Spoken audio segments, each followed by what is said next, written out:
Continuamos y lo hacemos con la primera mesa de debate del día de hoy. En este caso hablaremos sobre temas de actualidad en defensa de la competencia.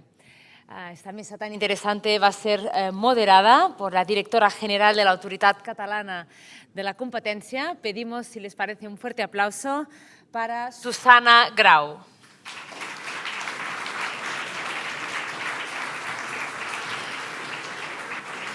Me indican que Susana Grau se está acabando de microfonar, estará aquí en unos instantes. Como ya sabemos, sobre todo quien la conocemos, habéis podido interactuar con ellos, ha impulsado en estos últimos tiempos una visión muy moderna y colaborativa de la política de la competencia en el ámbito autonómico. Hablaremos por esto en esta primera mesa de debate sobre estos temas de defensa de la competencia, tanto con ella moderando como con todos los ponentes que también están acabando de microfonarse. Será más o menos una hora de mesa redonda en la que, por supuesto, todos y cada uno de ustedes tendrán su tiempo al finalizar para estas Q&A, para estas preguntas que puedan dedicarles a las personas de la mesa redonda.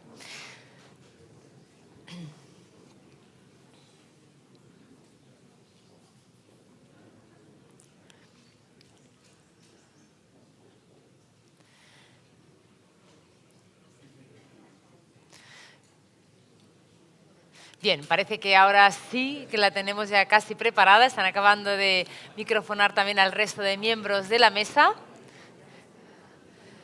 en esta primera sesión. Luego, justo antes de la pausa del almuerzo, hablaremos de sostenibilidad medioambiental en términos de competencia. Como habrán visto ya al inicio de la jornada, hemos girado un poquito la agenda. Haremos las dos mesas de debate directamente y seguidas antes de la pausa del almuerzo, ya que la pausa inicial la hemos hecho justo antes de empezar el día de hoy.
Bien, ahora ya sí, un fuerte aplauso para Susana Grau, cuando quiera, todo es suyo.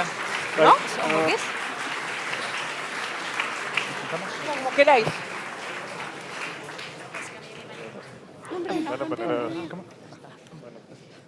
Yo me he sentado con todo. Sí. Bueno, buenos días, bon dia. Donem inici a aquesta primera taula rodona. Vamos a ir, yo me atrevería a decir, un poco directos, porque con todo lo que nos ha pasado de la climatología, pues vamos a intentar ir con la máxima celeridad. Voy a ir muy rápido. Esta primera mesa son temas de actualidad en materia de defensa de la competencia, que puede quedar un poco críptico de qué vamos a hablar. La idea es básicamente tema de conductas, tema de procedimiento sancionador. Tenemos a unos expertos de primer nivel del ámbito despacho profesional, del ámbito judicial, academia, a nivel institucional, que confiemos, y el objetivo es este, ¿no?, que puedan de alguna manera dialogar sobre algunos temas que hemos contemplado de manera inicial. Voy a presentar, pero muy rápidamente, son profesionales de primer nivel, altamente conocidos por todos, pero una mínima presentación. A mi lado, Miguel Bordigo es abogado del Estado y ha desarrollado diferentes cargos en la Administración General del Estado. Destaca de abogado del Estado ante la Audiencia Nacional y actualmente es el secretario del Consejo de la CNMC. Mercedes Pedraz tiene una dilatada trayectoria en la magistratura española, es magistrada en la Sala de lo Contencioso Administrativo de la Audiencia Nacional en Madrid, miembro de la Red de Expertos de Derecho de la Unión Europea del Consejo General del Poder Judicial, del Comité Ejecutivo de la Asociación Europea de Jueces y Competencia y de la Asociación Española para el Estudio del Derecho Europeo. Una trayectoria dilatadísima y muy conocida. También Pablo Ibáñez Colomo, catedrático de la London School of Economics, miembro ordinario del Tribunal el Appeal Tribunal de Reino Unido, profesor visitante del Colegio de Europa y bueno, una larguísima trayectoria, titulado de un doctorado por el Instituto Universitario Europeo y máster en Derecho por el Colegio de Europa.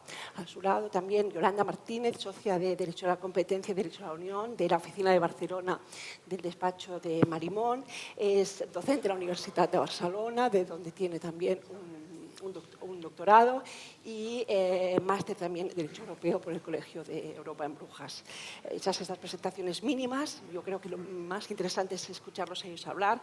Hemos escogido varios temas. Yo os pediría entre vosotros interactuar, no tengamos un tema asignado a cada uno y a partir de aquí, pues adelante. Miguel, voy a empezar por ti también por proximidad. Un tema que habíamos comentado que estaría bien poner de manifiesto es la relación entre derecho de la competencia y el ámbito penal. Yo creo que todos en España somos conocidos, el tema del cártel del fuego, ¿no? Ha suscitado, a lo mejor ha sido el primer caso en el que se ha puesto más de manifiesto esta evidencia de que suceden aquellas conductas que a lo mejor pueden entrar tanto desde el ámbito administrativo de derecho a la competencia como desde el ámbito penal. La mirada es diferente, ¿no? En el ámbito de competencia, pues básicamente nosotros nos dirigimos hacia empresas, es verdad que después se puede extender la responsabilidad a personas físicas, representantes legales, directivos. El ámbito penal funciona de otra manera, ¿no? La lógica penal primero es a persona física, después extensión de responsabilidad a persona jurídica. Un poco, bueno, ¿tú qué crees? ¿Cómo crees que esto va a evolucionar? ¿Y cuál es vuestra opinión al respecto? Por favor. Bueno, muchísimas gracias, Susana, y muchísimas gracias a la ACO por la invitación y es un placer participar. Bueno, la pregunta, yo no sé si te la voy a responder creo que es un tema bastante interesante que yo creo que exige bastante reflexión. Hasta ahora... Bueno, que la reflexión se escucha al menos. Bueno, hasta ahora yo creo que el marco propio del derecho de la competencia, como indicabas, como un derecho de empresa, que empresa es un concepto más amplio y más complejo que el de persona jurídica, seguramente, pero bueno, que podríamos asociar a un derecho esencialmente administrativo y vinculado a la persona jurídica. Yo creo que eso es lo que siempre hemos tratado, es nuestro objeto principal, pero está la duda, que yo creo que siempre se ha planteado en diferentes ámbitos, que es muy nacional, en el sentido de que no forma parte del núcleo ni es una preocupación propia del derecho de la Unión Europea, de qué pasa con la persona física.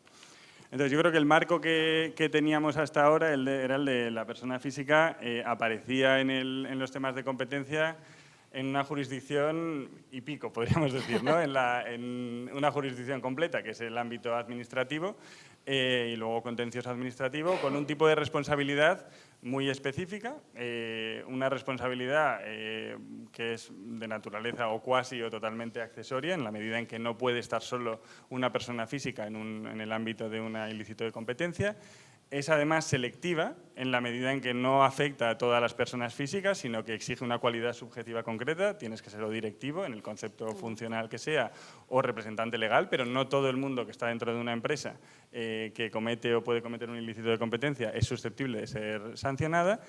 Y luego esto ha llevado un poco a que en la práctica la aplicación de las sanciones a directivos, que actualmente sabéis que están en el umbral de los 60.000 euros, que hay promovidas iniciativas para elevar las multas, pero es estadísticamente, bueno, no diría ocasional, pero no se da en todos los casos. Yo creo que no por una cuestión de voluntad, sino que un poco por la propia lógica, el derecho de la competencia y ahora las investigaciones que sustentan los ilícitos de competencia están dirigidas a las empresas y no a las personas. La persona que puede aparecer como persona física, como directivo, como representante legal, aparece de manera accesoria en la medida en que está la empresa, pero ya la propia regulación en la Ley de Defensa de la Competencia está en un artículo que se denomina las sanciones, lo cual es un poco impropio en un régimen general sancionador y además empezando por, además podríamos sancionar con multas de hasta 60.000 euros a directivos o representantes legales. La duda o el paso que yo creo que es bastante interesante es cómo juega el derecho penal en esto. Aquí el debate sobre la entrada del derecho penal de la competencia tiene tres fases que desde un punto de vista jurídico están muy marcadas porque es la doctrinal, la legal y la judicial. Yo creo que inicialmente los primeros planteamientos sobre esta cuestión son de naturaleza esencialmente doctrinal. Aquí tengo que citar un artículo muy relevante, yo creo de referencia, y que creo que a día de hoy podría casi reproducir entero, del año 2002, elaborado por Marta Ventura, Josep María Paret y Cani Fernández de Vicien, yo creo que ya planteaba en el año 2002, es decir, hace 23 años, y lo planteaba como un interrogante si se podía sancionar a los directivos penalmente, si se podía acudir penalmente contra los directivos en los ilícitos de competencia. Y la verdad es que tanto en el análisis que se hacía del Código Penal entonces, como en el propio planteamiento del artículo como una pregunta, creo que en el fondo seguimos un poco, en cierto modo, habiendo avanzado en esa línea, es decir, todavía con el interrogante. Entonces hay esa primera fase más doctrinal, hay una segunda fase que es legal, que es la Ley Orgánica de 2022 que modifica el Código Penal. Ahí la Comisión Europea se dirigió al Reino de España para pedirle que introdujese en la normativa española para proteger la clemencia y transponer correctamente el artículo 23 de la Directiva ECN+, que localizase aquellos artículos dentro del Código Penal que podían ser tipos penales en los que había que proteger a un posible solicitante de clemencia. Y ahí ya se hizo la identificación de los artículos, que hasta entonces era doctrinal, de los artículos que podían ser, vamos a llamarlo, derecho penal de la competencia, que esencialmente son el clásico de la alteración de concursos, subastas, del artículo 262, el del artículo 281 de desabastecimiento, el 284.1, alteración de precios, y luego, discutible, porque afecta más a mercados de valores, el 281.4. Pero ahí se modificaron esos artículos para introducir específicamente la exención para los solicitantes de clemencia, con lo cual ya se hizo una identificación de esto es derecho penal de la competencia o esto puede aplicarse a ilícitos de competencia porque se traía un instituto propio del derecho administrativo español hasta entonces, como era la clemencia, y se metía en el Código Penal para proteger también penalmente de eventuales consecuencias negativas para los solicitantes de clemencia. Y la tercera fase, que es judicial, que es, como comentabas, el cártel del fuego y la sentencia de la Audiencia Nacional de febrero del 25, que es la primera que aplica realmente, que habla y que aplicando el artículo 262 y condenando por el artículo 262, introduce y habla ya del cártel delictivo, la idea del cártel delictivo y analiza desde un punto de vista penal un ilícito de competencia. Ojo, yo creo que no lo analiza, que yo creo que es importante, no lo analiza y no lo condena solo, que yo creo que es importante, sino dentro de un conjunto mucho más amplio de tipos delictivos por los que también se condena. Es decir, no tenemos tampoco un caso únicamente, yo creo que es importante desde el punto de vista institucional que haya ido por esta vía. Entonces, yo creo que en este punto, y solo apuntar las reflexiones, para mí efectivamente exige una reflexión, o sea, si esto, la gran duda que nos planteábamos internamente, y yo creo que se ha planteado mucha gente, es ¿esto va a suponer que se generalice el derecho penal de la competencia? Yo creo que ahí exige reflexiones de un triple orden. El primero es político, necesariamente político, en el sentido de política legislativa. Y yo creo que exige una pregunta que para mí, ya esto hablo a nivel personal, es importante. ¿Queremos ya como ciudadanos que quien comete ilícitos de competencia, voy a simplificarlo, vaya a la cárcel o pueda ir a la cárcel? En todos los casos, en algunos casos, yo creo que es una primera reflexión bastante relevante porque no creo que se deba concebir el derecho penal como un incentivo de cumplimiento, sino como una cuestión efectiva y como la aplicación de una última ratio de nuestro ordenamiento jurídico, ¿no? Luego, hay un segundo orden de cuestiones que creo que podrían ser muchas de carácter técnico, tanto desde la perspectiva jurídico-penal como desde la perspectiva de la aplicación del derecho de la Unión Europea. Y hay problemas técnicos, hay, yo creo, o potenciales problemas técnicos, te puedes encontrar muchos. Yo destacaría dos fundamentales, uno para mí es de base, que realmente el derecho de la competencia y el derecho penal tienen una evolución absolutamente contrapuesta en lo que se refiere a los sujetos a los que se dirige. O sea, el derecho penal, lógicamente, nace como un derecho de la persona física y no, o sea, la excepcionalidad a partir del 2010 es la introducción como sujeto del derecho penal a la persona jurídica, fundamentalmente vinculado a reforzar el incentivo y la eficacia del derecho penal respecto a determinadas conductas. En cambio, el derecho de la competencia es un derecho, podríamos decir que es lo contrario, es un derecho esencialmente de empresa o totalmente de empresa, en el que la persona física aparece precisamente para incentivar, y no en todos los casos, sino que cada Estado miembro, en el caso de Europa, con su propio modelo, en el caso a nivel mundial también, pero para incentivar el cumplimiento de la empresa. Pero el prisma es el contrario.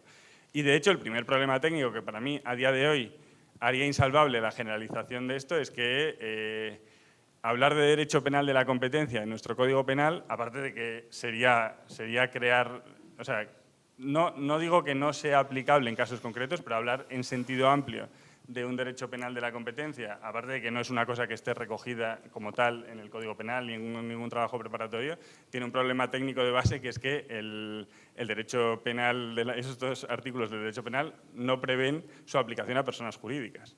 Con lo cual, que el derecho de la competencia, que es esencialmente de empresa, estos tipos 262, 81, 84, no sean aplicables a las personas jurídicas, de base plantea un problema importante. Y el segundo tema técnico, que hay muchos, para mí tiene que ver con las dificultades o cómo afectaría esto al principio de aplicación uniforme del derecho de la Unión en materia de competencia, un desplazamiento íntegro o un poco indiscriminado de una jurisdicción a otra. Yo creo que todos somos conscientes, es muy difícil, y se ve cuando se organizan las jornadas, lo difícil que es entender toda la configuración de las autoridades a nivel europeo, a nivel interno, todo cómo nos coordinamos, que yo creo que nos coordinamos bastante bien para lo complicado que es, pero es un panorama muy complejo y basado siempre en la idea de coordinación. Yo creo que esa idea de coordinación, sobre todo en la aplicación de determinados conceptos, que si el concepto de empresa, la protección de institutos como la clemencia, es muy difícil que se produzca de manera efectiva en el ámbito penal, tanto por ser el derecho penal un derecho que esencialmente, y sin perjuicio de la intervención que tiene el derecho de la Unión Europea, es un derecho esencialmente nacional frente a un derecho europeo. El problema es cómo lo aplicas en la práctica, ¿no? Ante juzgados penales descentralizados con carácter general, salvo que la pena te lleve a elevar a determinados tribunales. En este caso, el Cártel del Fuego fue la Audiencia Nacional, pero podría ser perfectamente juzgados penales descentralizados. ¿Cómo aplicas, por ejemplo, en el Cártel del Fuego? Se aplica también la excusa absolutoria del 262.3, que se había introducido en el 2022 para aplicar la clemencia, pero en la práctica esa aplicación, que es muy pro reo, destroza el instituto de la clemencia, porque no es una clemencia, es una interpretación analógica de lo que podría ser una clemencia, entendiendo que quien ya una vez iniciado el procedimiento se dirige y colabora, puede entenderse asimilable a la clemencia y, por tanto, se le exime de responsabilidad. Pero con ese cuidado que hay en la clemencia, en interpretar sus requisitos, en que sea previo, en que sea una colaboración activa, en que haya aportación efectiva de pruebas, eso, desde luego, se desvirtúa mucho en el derecho penal, que probablemente sea porque protege, o la idea es proteger a la persona física frente a la aplicación de esa última ratio, que es el derecho penal, y que no entre en prisión, que yo creo que al final es lo que inspira toda la pena privativa de libertad, toda la aplicación del derecho penal. Y por último, cosas prácticas. Si se pasa la primera reflexión y se quiere abordar, bueno, vamos a ir dentro de la persona física por un ámbito penal y no solo por el ámbito administrativo, y se superan los problemas técnicos, habrá que ir a los prácticos. Para mí, el primero es qué papel va a tener la autoridad de competencia y quién va a instruir los eventuales procedimientos penales de competencia. Yo tengo un poco no sé si los vicios de que prácticamente lo más que he hecho de derecho penal es delitos contra la hacienda pública. Ahí, hasta que la agencia tributaria, en un ámbito mucho más fácil de delimitar, porque tienes una cuantificación objetiva, hasta que no se perfeccionó y se fue produciendo una instrucción que en el fondo viene directamente de la agencia tributaria, los delitos fiscales no empezaron a funcionar. Yo no lo veo sencillo, desde luego no veo sencillo, veo imposible que un juzgado de instrucción o central de instrucción, en este caso, como fue en la Audiencia Nacional, aborde esa instrucción sin la participación de las autoridades de competencia, y seamos conscientes que el que participa en una autoridad de competencia pasas también a tener que declarar en un juicio penal. Digo, es una cuestión práctica, pero bueno, que tiene su aquel. Y luego la otra cuestión de si al final esto va a ser efectivo.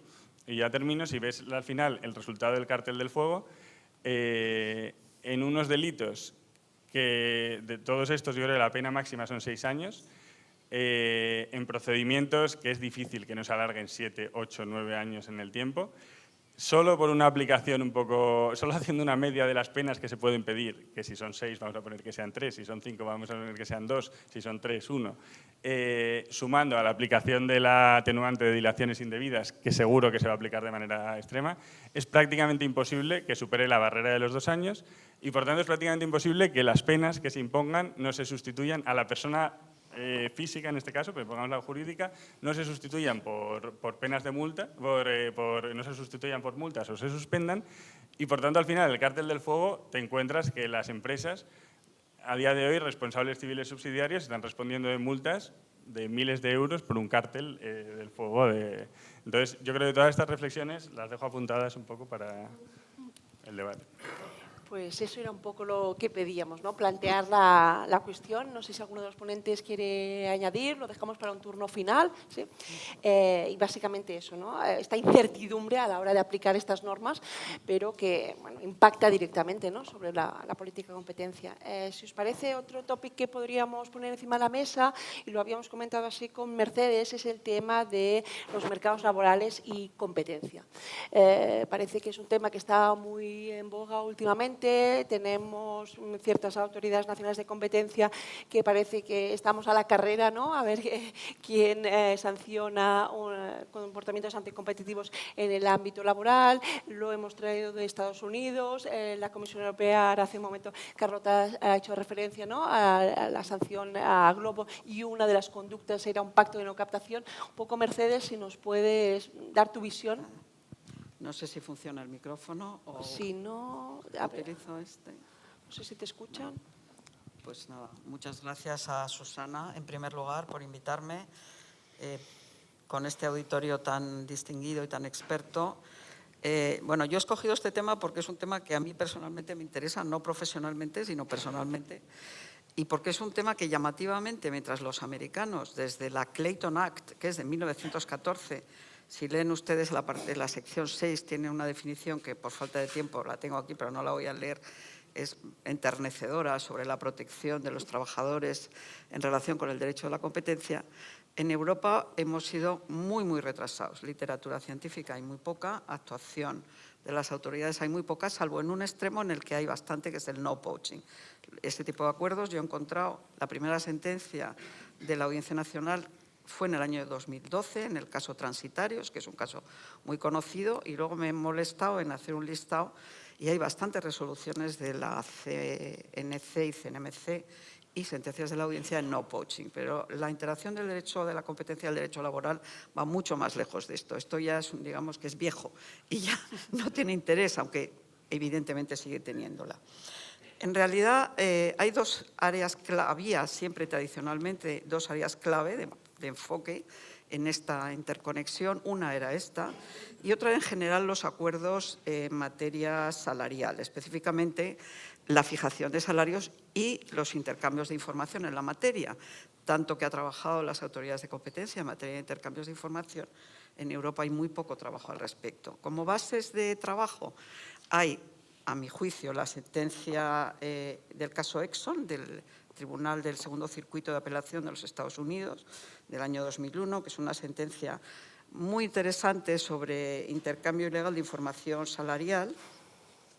Y, en segundo lugar, hay un informe muy interesante de la OCDE del año 20, que se llama Antimonopolio en los mercados laborales, que identifica muy bien 3 sectores en los que a juicio de la OCDE, puede ser relevante esta interacción. El primero son los acuerdos de fijación de salarios, no poaching y otras prácticas colusorias.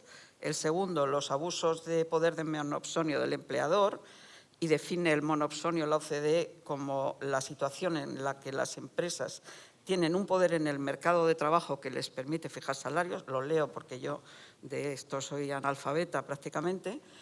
Y, en tercer lugar, el tema que a mi juicio es más interesante, y ahora lo voy a comentar, que es la concentración de los mercados de insumos laborales a través de fusiones.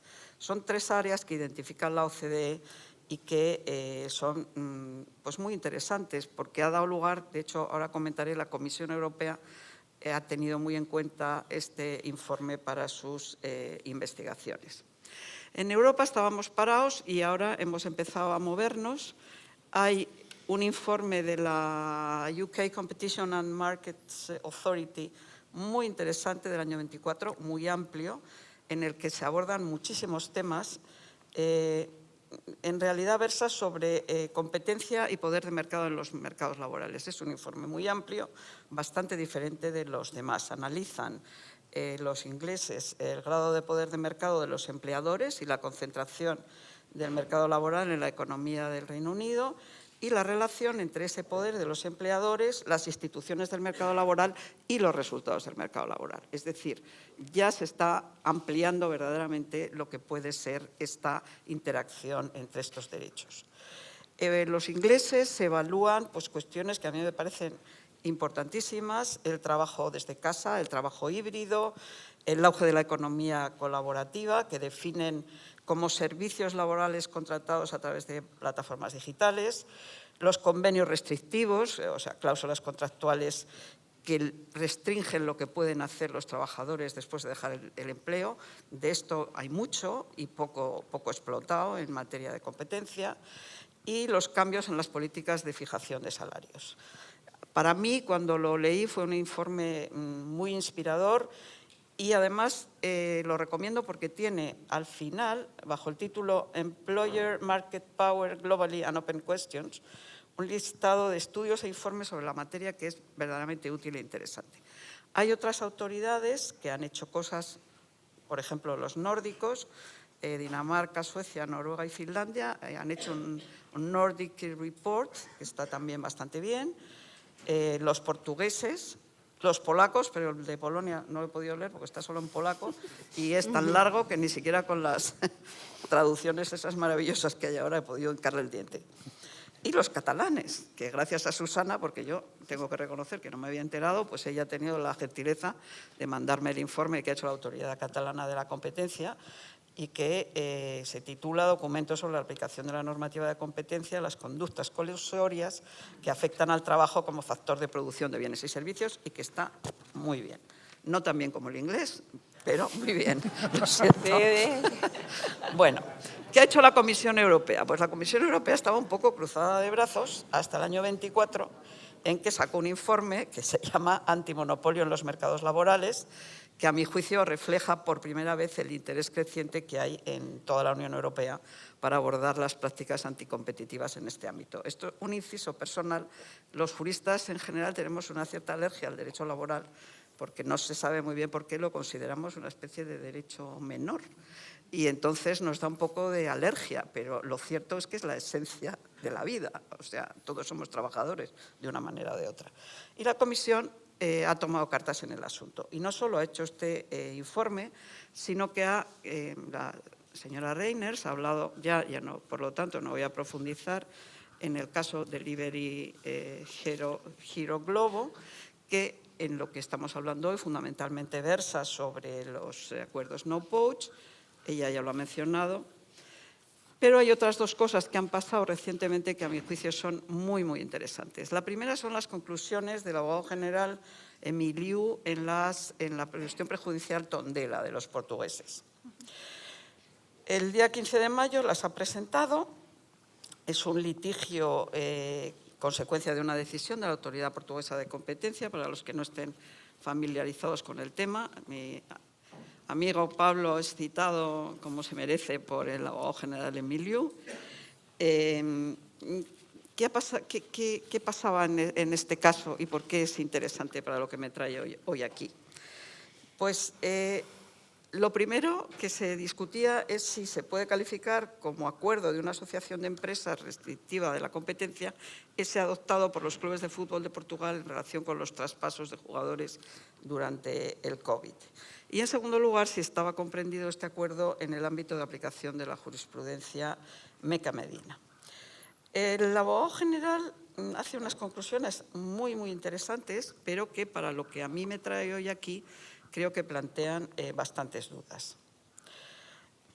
Para abreviar, porque no quiero pasarme del tiempo que tengo, la opinión del abogado general sugiere que el acuerdo de no poaching en cuestión solo puede declararse ilegal si se hace un efectivo y exhaustivo estudio de los efectos. Es muy curioso porque habla mucho de las infracciones por objeto, por efectos y tal, pero al final hace una especie de media verónica y llega a una situación en la que dice sí, pero vamos a estudiar los efectos.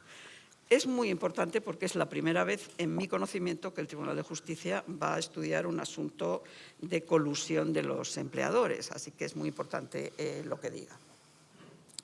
Las cuestiones que verdaderamente en este momento son punteras son, sin ninguna duda, la fijación de los salarios, porque de no poaching hay mucho. Hay otras cuestiones menos sencillas, las cláusulas de no competencia en los contratos de trabajo. Desde luego, las responsables de relaciones laborales de las empresas tienen que empezar a formarse y a pensar en estos temas. Y la acumulación de poder de monopsonio a través de fusiones que pueden permitir a grandes empresas fijar los precios a los que compran, entre comillas, mano de obra, y que son situaciones que tienen grandes efectos adversos en la economía de la Unión y que no han sido muy estudiados. Pero la comunicación de la Comisión del 24 no hacía referencia, pero sí que ha ocurrido recientemente un hecho notable. La señora Reiners no ha mencionado este aspecto porque no era objeto de su trabajo, pero en la consulta pública de la Comisión sobre las directrices de concentraciones hay unas preguntas muy interesantes y muy importantes sobre esta cuestión. Pregunta la Comisión si las evaluaciones de la fusión deben considerar los efectos en el mercado laboral y cómo. Pregunta la Comisión, y aquí hace referencia a este informe de la OCDE del que les he hablado antes, si ella tiene que tener en cuenta como cuestión clave en las directrices orientaciones sobre la evaluación del impacto de las fusiones en los mercados laborales. Las directrices actuales solo hablan del poder de compra, no hacen ninguna referencia a los mercados laborales. En la práctica, la Comisión sí que ha analizado el poder de compra, pero muy raramente. Y en mi conocimiento, que por supuesto es limitado, nunca ha considerado cómo una fusión afecta al poder de mercado de los empleadores. Pasará algún tiempo hasta que se hagan estas directrices, pero yo lo traigo aquí como señal de que este asunto cada vez adquiere más importancia. Entonces, ya para terminar, planteo una cuestión filosófica que a mi juicio es trascendental. Con todo esto, ¿a quién queremos proteger? ¿Queremos proteger a los trabajadores o queremos proteger a los consumidores? Porque en función de nuestra decisión, la actuación de las autoridades de competencia ha de ser una o a ser otra. Hay muchísimos artículos publicados sobre cuándo tienen que intervenir en esta situación las autoridades de competencia. La propia Comisión Europea, en su consulta, se pregunta si el daño a los trabajadores por sí solo es una razón suficiente para intervenir. La Comisión es plenamente consciente de esta duda filosófica. Incluso en las conclusiones de nuestro amigo Emiliu también parece reflejarse la idea de que tiene que pasar para que sea anticompetitiva una conducta, si tiene que tener efectos sobre los consumidores. Como ya acabo, les voy a leer la frase, que es el apartado 69, dice Emilio. Así, cuando en la vista se instó a la autoridad de la competencia que explicara cuál era el perjuicio causado en la práctica a los consumidores por el acuerdo controvertido, dicha autoridad tuvo dificultades a la hora de dar una respuesta significativa. Se refirió a posibles cuestiones relativas a la imparcialidad del trato dispensado a los consumidores, a los jugadores. Resumen de mi reflexión. Ha habido un avance muy significativo en materia de interacción en derecho a la competencia, derecho de los mercados, del derecho laboral, mucho camino por recorrer y decisiones estratégicas que adoptar. Muchas gracias. Muchas gracias, Mercedes.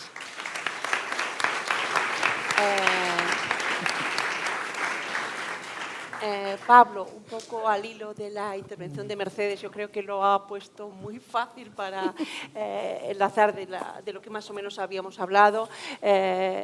Infracciones por objeto, por efecto, parece un tema muy clásico, ya muy tratado, pero esto no se acaba nunca. Entonces, un poco, si nos puedes compartir en esta hora la cuestión, yo creo que es un tema de máximo interés. Pues sí, no, muchas gracias y bueno, también es mérito, diré, de la moderadora de haber hilado las conversaciones de esta manera. Muchísimas gracias, por cierto, por la invitación, es un gusto. Y como bien dices, es un tema eterno, que no se acaba nunca, ¿no? O sea, es un tema de actualidad sin duda. Yo creo que la nueva temporada tiene mucho que ver con los asuntos planteados por Mercedes, pero llevamos reviviendo este tema pues prácticamente desde la descentralización de la aplicación del derecho de competencia, ¿no? Yo recuerdo desde 2008 más o menos, con muy pocas interrupciones hemos tenido asuntos, ¿no? Y lo curioso es que la cantidad de asuntos que han llegado al Tribunal de Justicia en Luxemburgo no han disminuido, ¿no? Yo creo que una cantidad enorme de sentencias el año pasado y bueno, pues ahora mismo tenemos una sentencia que salió hace 2 semanas en temas de pay for delay y estamos esperando efectivamente las sentencias en materia de deporte, incluido Tondela, ¿no? Así que, bueno, pues estamos con un tema que para un académico es interesante, ¿no? Porque nos permite volver sobre nuestras obsesiones y tratar de dar nuevos ángulos cuando se plantean nuevos marcos fácticos, ¿no? En ese sentido es interesante.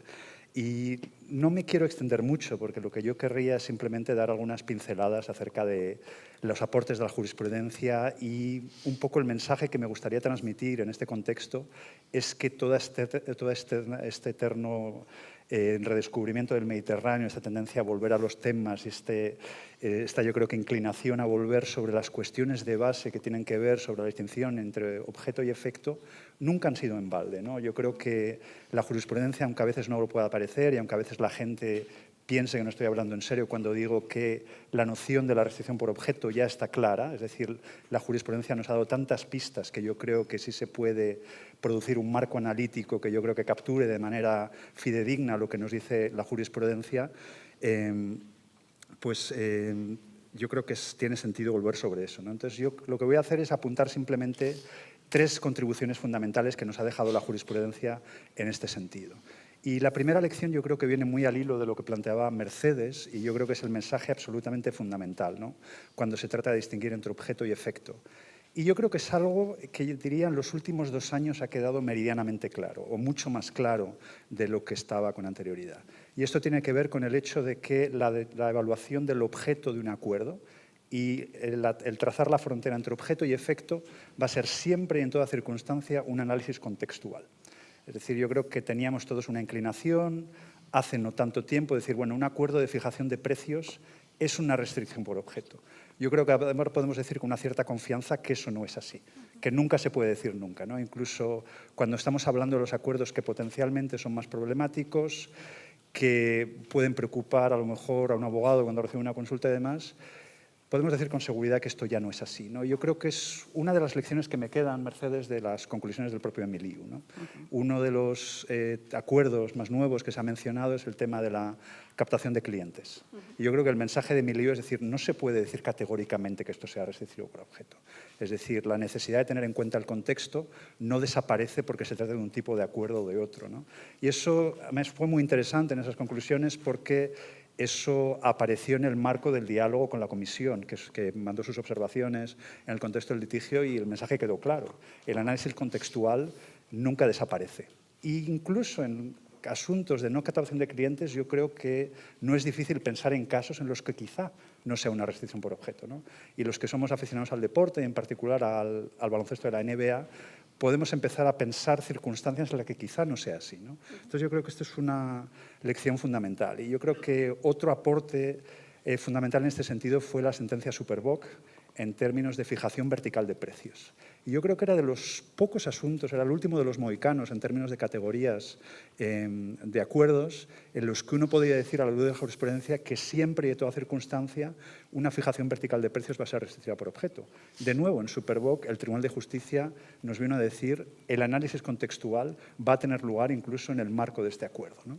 Eso yo creo que es una lección importante. También podíamos citar un asunto reciente que es Banco BPN en el sentido de los intercambios de información, aunque solamente sea por el hecho de que un intercambio de información yo creo que es el acuerdo que ejemplifica hasta qué punto el contexto es fundamental. Es decir, un intercambio de información en un contexto va a ser básicamente el ingrediente que sostiene el cártel, y en otros asuntos el intercambio de información no va a tener absolutamente nada que ver con un acuerdo de cártel, ¿no? Entonces yo creo que en ese sentido es un ejemplo siempre a retener. Esa es una primera lección. Una segunda lección es que este análisis contextual tiene poco o nada que ver con el análisis de efectos, ¿no? Yo creo que cuando la jurisprudencia se empezó a desarrollar en su momento, pues una de las críticas que yo creo que se recibió es decir, bueno, este análisis contextual lo que está haciendo en esencia es trasladar el análisis de efectos al estadio del objeto. Y yo creo que aquí el tribunal ha sido cuidadoso y ha sido incluso más cuidadoso a lo largo del tiempo, ¿no? Yo creo que ahí Super League fue una sentencia fundamental en la que el tribunal insistió este análisis contextual no tiene en cuenta ni los efectos negativos ni los efectos procompetitivos del acuerdo. Entender de qué se trata el acuerdo, entender en última instancia cuál es la finalidad del acuerdo, que es algo también en lo que insiste mucho Emilio, no tiene nada que ver con evaluar sus efectos. Cuando tenemos en cuenta el contexto no es para saber si ha tenido un impacto negativo sobre los consumidores, no va a tener nada que ver con evaluar en qué medida esto puede mejorar el funcionamiento del mercado, de lo que se trata es de entender qué hay detrás de este acuerdo, ¿no? Y aquí los acuerdos, diría, de Pay for Delay han sido los que más nos han aportado. Y yo creo que ha habido una fórmula que ha repetido el tribunal en esos acuerdos y que luego se ha aplicado en otros asuntos, es ver, bueno, vamos a ver si hay una explicación procompetitiva para este acuerdo, si hay una explicación plausible que no sea restrictiva a la competencia. Y el hecho de que haya una explicación plausible que no sea restrictiva a la competencia, es decir, el hecho de que el acuerdo se pueda racionalizar de una manera que no tenga que ver con la restricción de la competencia, ya te da una pista clave acerca de su naturaleza. Y yo creo que ese es un punto absolutamente esencial, ¿no? Y luego, por último, simplemente de manera breve, ¿qué tiene este análisis contextual? ¿Cuál es el contenido, en última instancia, de este análisis contextual? Aquí, como buen académico, me he dedicado a crear categorías que trataban de dar un poco sentido a lo que ha hecho, ¿no? Y aquí lo que yo trato de hacer es distinguir entre los factores internos, lo que tiene que ver con el propio acuerdo, y los factores externos, lo que va más allá del acuerdo, lo que tiene que ver con el contexto económico jurídico propiamente dicho, ¿no? Y aquí yo creo que la jurisprudencia ha sido bastante valiosa. En el tema de los factores externos, por ejemplo, yo creo que Super League nos aportó mucho. Y lo que vino a decir el tribunal, y yo creo que de manera bastante valiosa, es que cuando estamos hablando de un monopolio, cuando estamos hablando de una empresa que de facto detenta el monopolio en un determinado mercado, la probabilidad de que cualquier regla que adopta sea restrictiva por objeto es mucho mayor. Y de la misma manera, la probabilidad de que algo sea una restricción por objeto es menor cuando la posición de las empresas en cuestión en el mercado sea menor.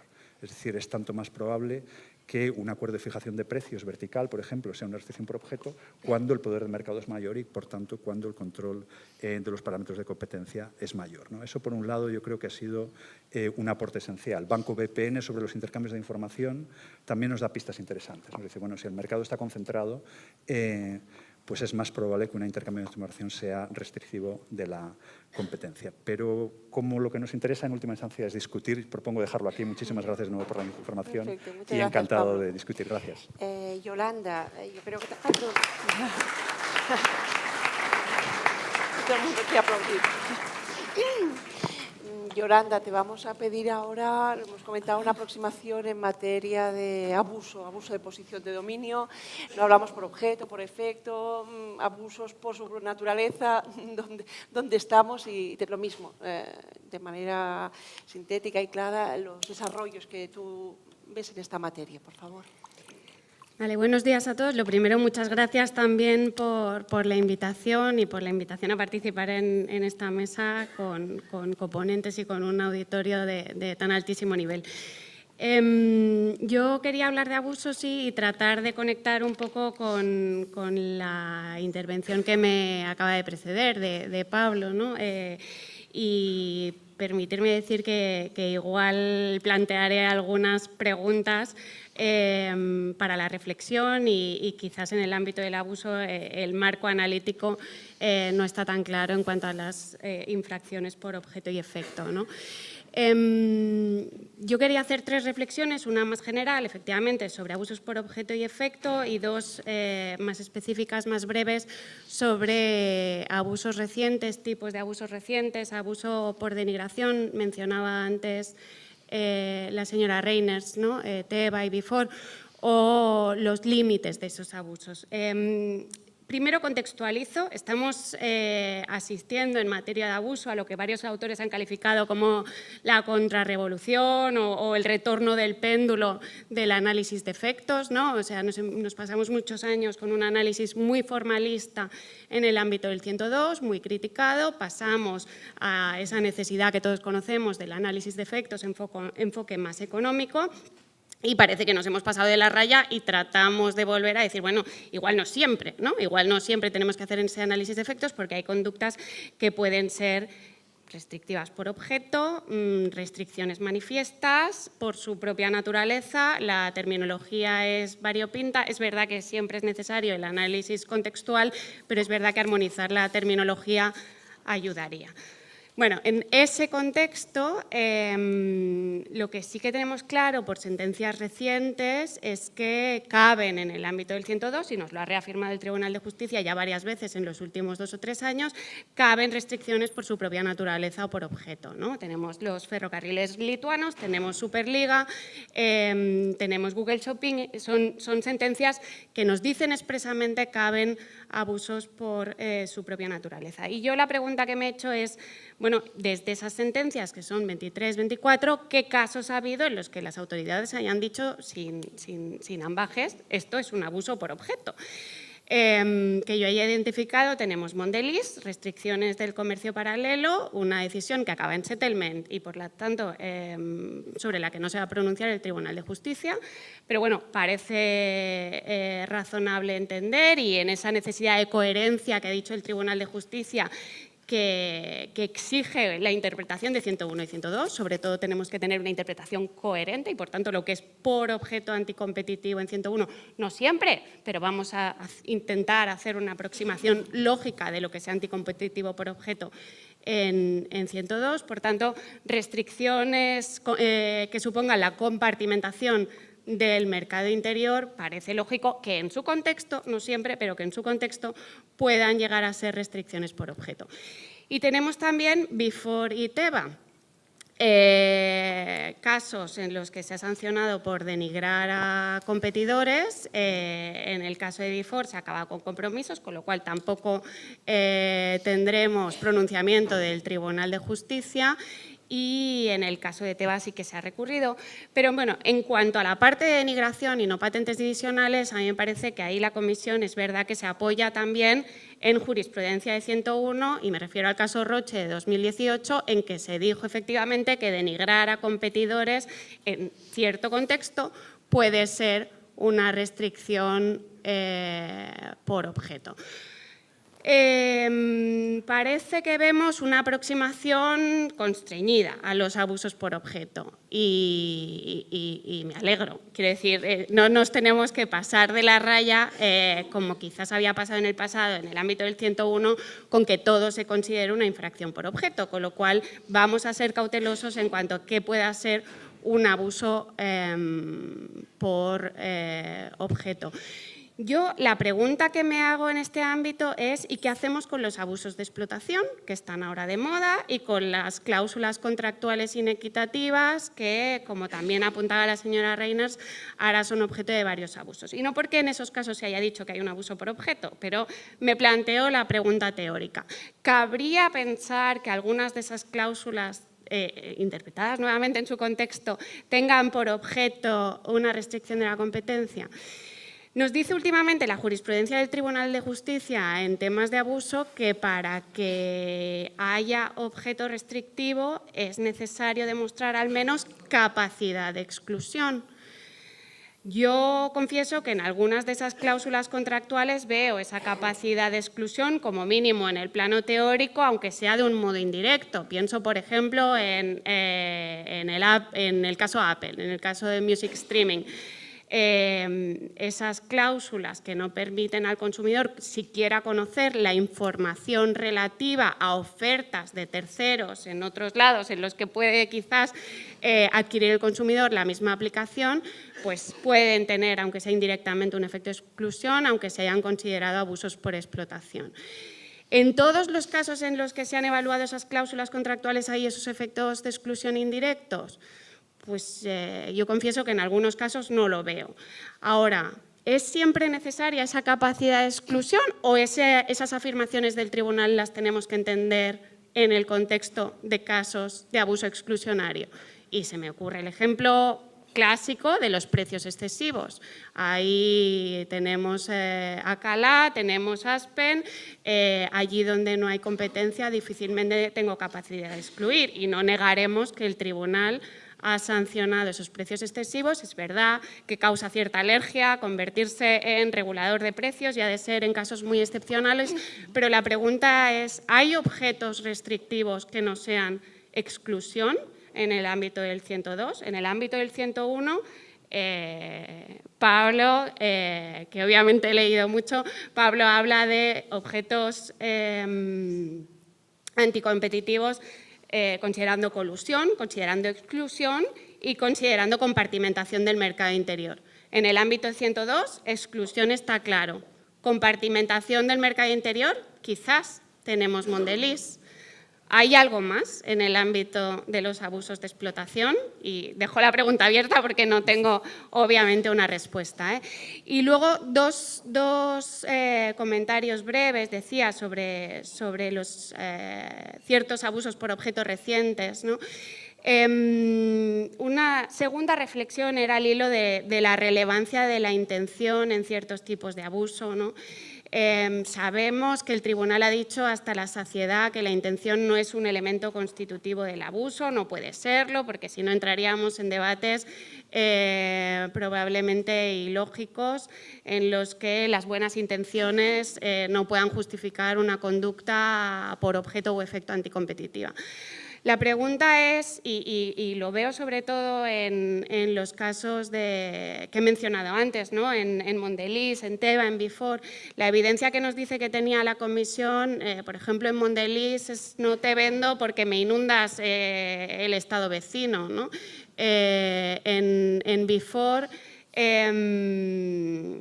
no sé cuántas veces hemos intentado decir que los efectos secundarios de este fármaco son peligrosos y no lo hemos conseguido, no tenemos evidencia. Siempre evidencias internas que demostraban esa intención. En el caso de Mondelez lo veo más dudoso. En el caso de la denigración de competidores, a mí me parece que casi la intención forma parte del estándar de prueba y creo que contribuiría a la seguridad jurídica afirmarlo sin complejos, ¿no? Hay casos en los que eso se ha hecho y estoy pensando en litigación abusiva en los que es necesario demostrar la existencia de un plan para hostigar a la competencia, por tanto es necesario demostrar esa intención. Igual hay otros abusos en los que la intención también tenga ese elemento, si me permitís, ese carácter cuasi constitutivo, aún en contra de esa jurisprudencia respecto a la intención. Y un último apunte respecto a los abusos por denigración. Son novedosos en Europa. La autoridad francesa se considera pionera en el tema. Sabemos que en España ese tema ya lo habíamos tocado, sobre todo vía artículo 3, pero también vía artículo 2, y me permito recordar Correos y FCC, aunque luego se anulara por otros motivos. Y Y la pregunta en estos casos para mí es los límites que puedan tener este tipo de abusos en la medida en que entroncan con un derecho fundamental que es la libertad de expresión, ¿no? Es verdad que la libertad de expresión no lo ampara todo, es verdad que no es absoluta, que así nos lo ha dicho también el Tribunal Supremo, pero me permito llamar la atención sobre la sentencia de hace 15 días del Tribunal General en el caso de las inspecciones de Red Bull. A mí me llamó la atención ver que una de las conductas que está examinando la comisión es la denigración.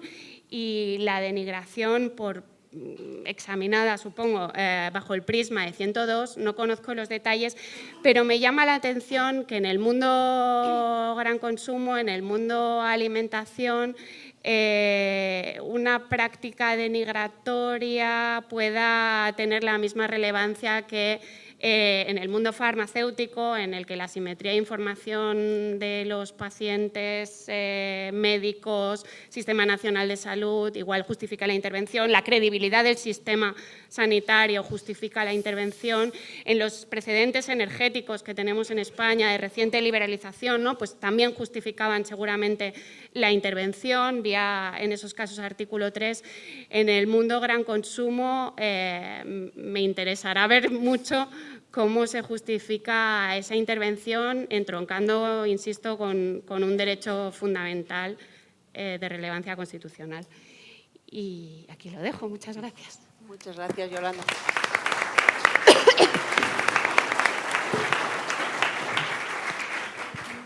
Bueno, yo creo que tenemos tiempo para alguna pregunta. Tenemos un magnífico panel. No sé si hay alguien que quiera formular alguna pregunta. Veo una mano alzada al fondo. Rafael, cuando quieras. ¿Te pasan un micro? No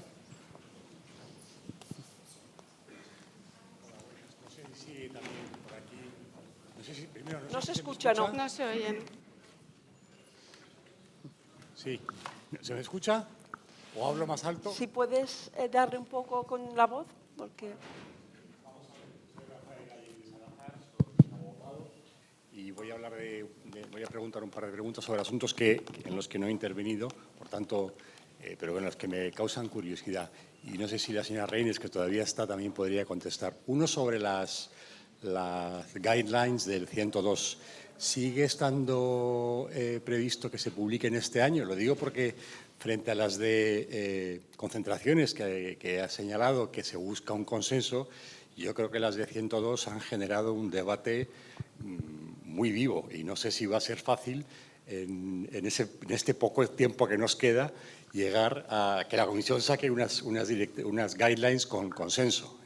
Me parece difícil y me parece también que si siguen basadas en la idea de competencia en los méritos, pretender que den seguridad jurídica me parece una quimera, lo digo con toda sinceridad. Segundo, me parece que es muy importante efectivamente que se mejoren los mecanismos de coordinación para evitar situaciones como el del caso Amazon, donde la Comisión investiga 26 Estados miembros y deja a Italia. Me parece que nadie lo entiende y es un asunto en el que no estoy yo tampoco. Y bueno, y decir que Booking es un ejemplo de coordinación no estoy yo muy seguro, porque, en fin, conociendo la resolución española, en la que tampoco estoy, pues su gran aportación es decir que las cláusulas que están redactadas en inglés y el hecho de tener que ir a los tribunales ingleses, de Ámsterdam, es un abuso, que es la gran aportación respecto de los anteriores asuntos, aparte de la multa, pues tampoco me parece que sea una muestra de gran coordinación, lo siento por decirlo, pero en fin. Y vuelvo, y luego en cuanto al tema penal, a mí hay una cosa que me llama la atención y quería entender la posición de una juez. En el ámbito civil sabemos ahora que las resoluciones de las autoridades de competencia son prueba irrefutable de la infracción. ¿Lo aceptaría un juez penal? Decir que una sanción, que una resolución firme de una autoridad de competencia es prueba irrefutable de que la persona ha cometido un delito penal? Era mi pregunta específica a Mercedes. Gracias. Perfecto, muchas gracias. Yo creo que se han puesto encima de la mesa el tema de las guidelines. ¿no? El tema de abuso de posición de dominio, pues yo creo que todos hemos de alguna manera estado implicados en aportar y opinar sobre esto, ¿no? Y, bueno, lo que podáis de alguna manera pues, dar vuestra opinión y sobre todo Mercedes por alusiones, el tema desde el punto de vista de un juez en el ámbito penal, ¿cómo lo ves? A ver, del Reglamento 1/2003, que yo recuerde a lo largo de todos los años que han pasado, lo que menos gustaba y lo que más se ha debatido es el hecho de que un juez esté vinculado por un acto administrativo. Es que es inconcebible para los jueces. Luego, cuando uno se sienta y piensa, se da cuenta de que tiene una razonabilidad. Pero para un juez que dicta sentencia en la jurisdicción contencioso administrativa. Para un juez que dicta sentencia en la jurisdicción penal, tiene cierto sentido. Yo, personalmente, y aquí hablo como PAL, no veo manera de que un juez de lo penal pueda aceptar como hecho probado el hecho probado de un acto administrativo, específicamente de una autoridad administrativa que no sea la suya, ni siquiera de la suya. Otra cosa, o sea, un hecho probado no va a ser hecho probado la sentencia, de eso casi podía estar segura. Otra cosa es que se valore como indicio y que se una a un procedimiento penal todo lo que se haya hecho en el procedimiento administrativo. Dicho lo cual, yo recuerdo cuando yo llegué a la Audiencia Nacional, de lo cual hace casi 1 millón de años, en una conversación con mi presidente, que entonces era Clemente Auger, que era un presidente muy carismático, y que le parecía que esto de la defensa de la competencia era una chorrada y que lo importante era el derecho penal. Bueno, una chorrada entre comillas. Yo me acuerdo que le dije, digo, vamos a ver, al presidente de Nestlé, ¿qué le hace más daño? ¿Que le condenen a una pena de cárcel o que se haga público que la empresa ha estado cartelizada, que ha manipulado los precios, etcétera, etcétera? ¿Tú qué crees?